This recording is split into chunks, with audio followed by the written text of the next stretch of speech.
Bonjour Doc, bonjour José. Bonjour. Monsieur Alexis. Yes. Pour répondre à ta question, José, là, personnellement, moi, je trouve ça valorisant, justement, de ramener, de ramener le pain, ramener du pain sur la table, puis d'en amener généreusement. Donc, en fait, on ne crache pas ces heures supplémentaires. Là, écoute, je fais 50 à 55 heures par semaine. Puis moi, j'en prends fierté. Je pars, je sais que ma conjointe, c'est une bonne maman, elle s'occupe du petit à temps plein. Moi, je reviens, on n'a pas de stress d'argent.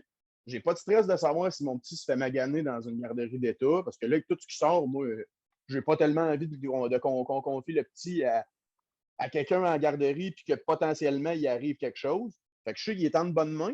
Puis moi, ben là, je travaille, je fais mes heures, elle m'envoie des photos du petit lors de mes semaines, pendant mes journées.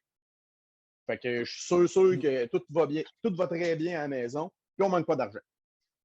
C'est pas dévalorisant de laisser la place à une mère compétente.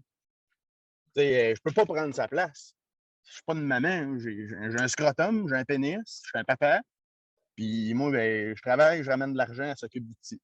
Je la tasserai pas, elle va faire une meilleure job de mère que moi, c'est garanti. Ça serait d'y nuire au petit, en fait, que de la tasser. Exact. Dans bien des cas, c'est vrai.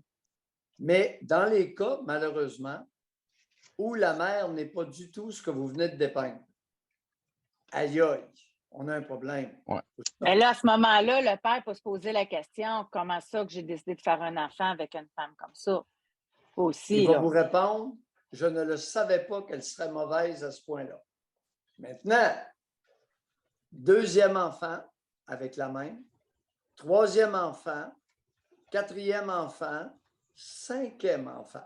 Bon, ben là, il n'y a plus de permis de chialer. Ouais. Ça fait une fois, deux fois, trois fois. Comment? Je trouve que, tu sais, un enfant, OK, deux, mais Chris, il me semble que tu t'en aperçois après le premier, faisant pas 4 puis 5 si tu vois qu'elle est incompétente. Oui, facilement, je signes. vois régulièrement 3 et jusqu'à 5. Oh oui, puis il y a Même des père, signes même mère, avant-coureurs. ce n'est pas 5 enfants de 3 pères différents. C'est 5 enfants du même père alors qu'elle est pourrie comme mère.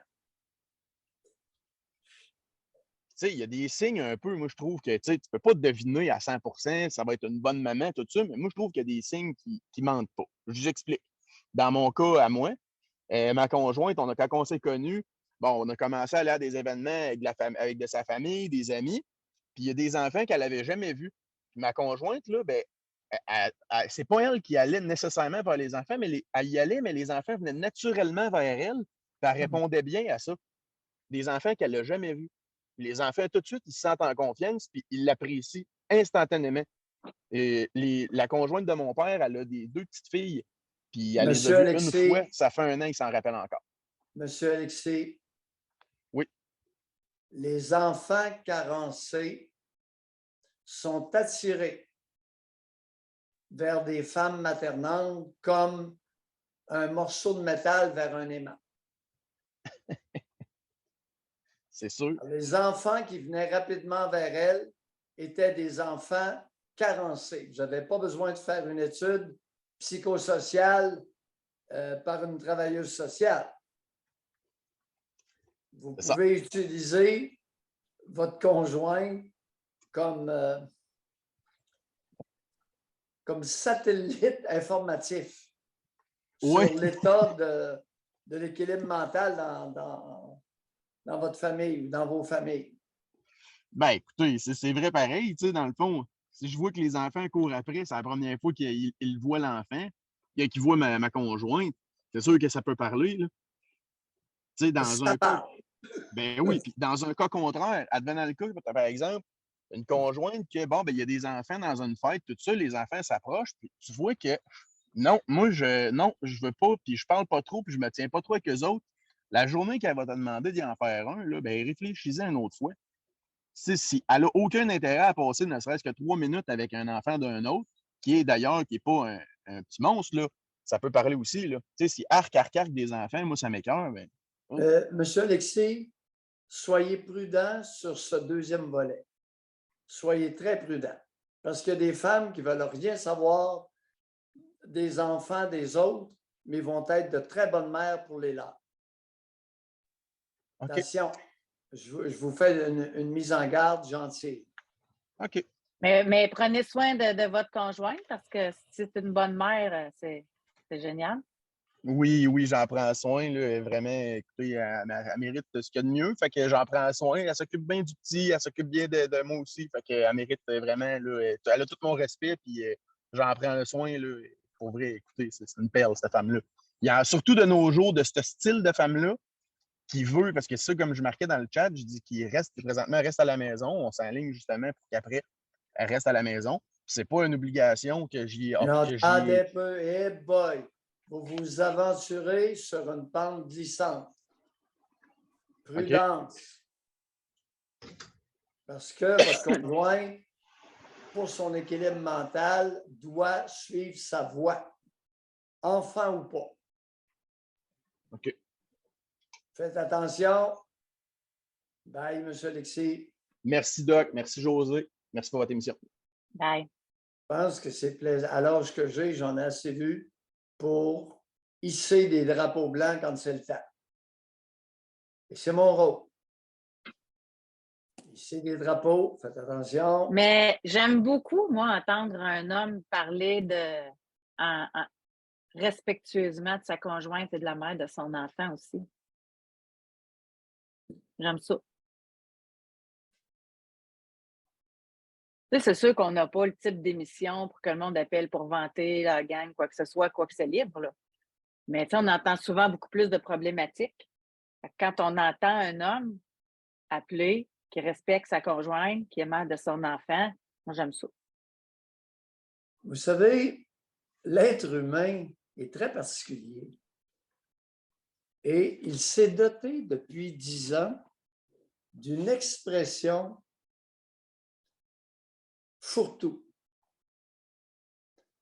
Une expression inquiétante qui est la charge mentale. OK, ouais, pour revenir à l'article. Qu'est-ce que c'est ça, la charge mentale?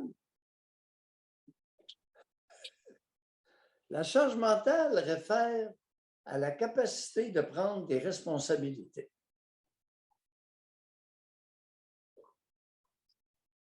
Pensez à votre affaire avant d'accepter une responsabilité. Vous vous demandez, vous devez vous demander individuellement, et non pas guidé, tenu par la main par l'État, ai-je l'étoffe pour assumer cette responsabilité? Ou si je prévois déjà de ne pas avoir l'étoffe et d'assujettir quelqu'un d'autre. Exemple, un sac à gosse qui pisse assis. À partager ce que je ne pourrais pas prendre comme responsabilité. On va se dire les vraies choses tranquillement entre nous autres.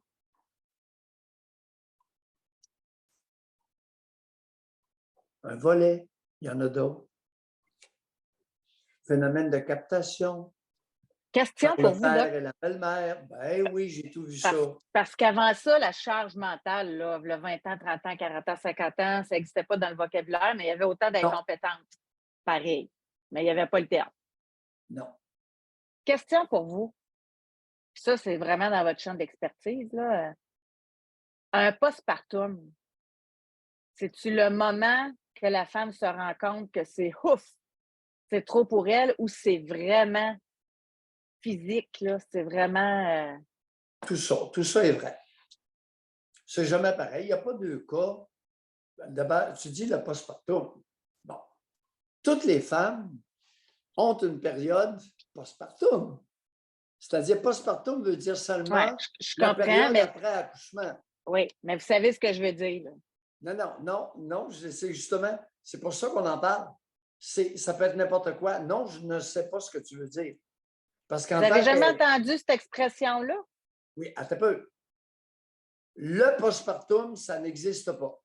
C'est la période habituelle traversée par toutes les qui viennent d'accoucher. Maintenant, traversé très différemment par les femmes, dépendamment de leur génétique, de leur enfance, du soutien qu'elles vont recevoir dans cette période de vulnérabilité suite à des changements hormonaux importants, nouveaux rôles, suite aux nouveaux rôles qu'elles doivent assumer, qu'elles ne connaissaient pas, suite aux nombreuses interruptions de sommeil la nuit pendant, dans bien des cas, des mois. En fait, je comprends très bien au point de vue vocabulaire et point de vue sémantique que postpartum, c'est la période après. J'aurais dû dire à ce moment-là la dépression postpartum. Bon, il y a un pourcentage de femmes qui, pour toutes sortes de raisons, innées et acquises, vont traverser une période de tristesse où elles se sentent malheureuses, où elles sont malheureuses. C'est très différent, se sentir malheureuse versus l'être. Quand la belle-mère vous tasse constamment et ne s'adresse qu'à son petit mari chéri lorsqu'elle est en présence du bébé et jamais à la génitrice, aïe, aïe, mesdames, vous n'avez jamais vécu ça? Ça m'est rapporté régulièrement. Ben oui, ben oui. Me Alors, demande même si c'est pas un classique. on me le rapporte régulièrement depuis 40 ans, au-delà. Des voleuses de bébés, des méprisantes envers leurs brus, il y en a beaucoup. Et l'inverse, les méprisantes envers le conjoint et sa mère, il y en a aussi. Tout ça existe dans la mosaïque humaine. Tout ça existe. Alors, quand tu me parles de dépression postpartum, j'entends ce que tu me demandes, mais la réponse, wow! On va passer des heures. On va tout décortiquer ce qui peut être inné. Parce que dans certaines familles, il y a des dépressions postpartum. Il existe aussi des psychoses postpartum. Entendre des voix, avoir des visions, toutes sortes de phénomènes bizarres, délirer. Ça existe.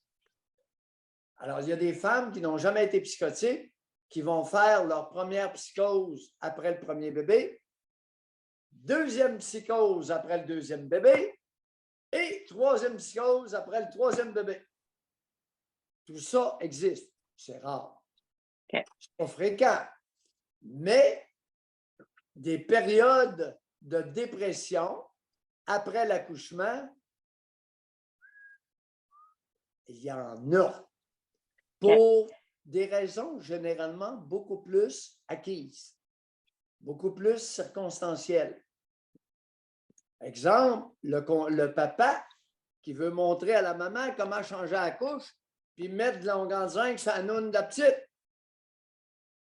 On me rapporte ça, moi.